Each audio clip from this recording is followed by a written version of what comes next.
আসসালামু আলাইকুম। সবাই কেমন আছেন? আশা করছি সবাই অনেক ভালো আছেন। আজকে আপনাদের সাথে শেয়ার করব লাল শাক ভাজি। অনেকে তো অনেকভাবে লাল শাক খেয়ে থাকেন, এভাবে একবার খেয়ে দেখবেন। এটা কিন্তু ভাজা ভাজা লাল শাক, খেতে অনেক টেস্টি হয়। আপনারা বাসায় একবার হলেও বানিয়ে খেয়ে দেখবেন। অল্প সময় শাক ভাজতে কিন্তু কতটা সময় লাগে না, তবে সবাই কিন্তু ঠিকভাবে শাক রান্না করতে পারে না, সেজন্য অনেকে এটা পছন্দ করে না। আমি আজকে যেভাবে রান্না করব আপনারা একবার খেয়ে দেখবেন। এখানে আমি তেমন কোনো কিছুই দিব না, তারপরে শাকটা খেতে কিন্তু অনেক মজা হয়। এখানে আমি দিয়ে দিয়েছি পেঁয়াজ কুচি, রসুন কুচি এবং দুটো কাঁচামরিচ। এগুলো আমি একটু ভালোভাবে ভেজে নেব। পেঁয়াজ, রসুন, কাঁচামরিচ ভাজা শেষ। এখন আমি এখানে দিয়ে দিব লাল শাক।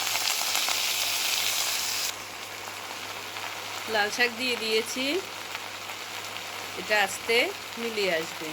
এরপর আমি নেড়ে দিব। পাতা মিলিয়ে আসছে, এবার আমি এগুলো ভালোভাবে উল্টিয়ে পাল্টিয়ে নেড়ে দিব।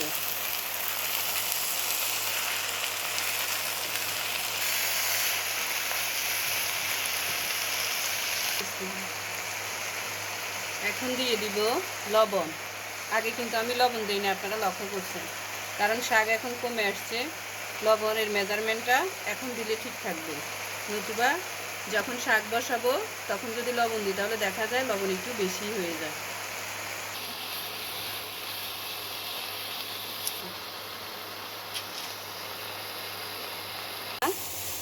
হয়ে গিয়েছে দেখুন, একটু কিন্তু শাকে পানি নেই। আপনারাও চেষ্টা করবেন শাকের যাতে একটু পানি না থাকে। এভাবে তেলের উপরে উঠে আসলে শাকটা ভাজা ভাজা হয়ে যাবে, আর এভাবে ভাজা ভাজা শাক খেতে কিন্তু অনেক ভালো লাগে। এমনিতে শীতকালে শাক গরম ভাতের সাথে অনেক টেস্টি হয়।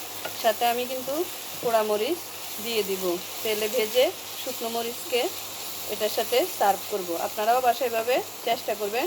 সবাই ভালো থাকবেন। আল্লাহ হাফেজ।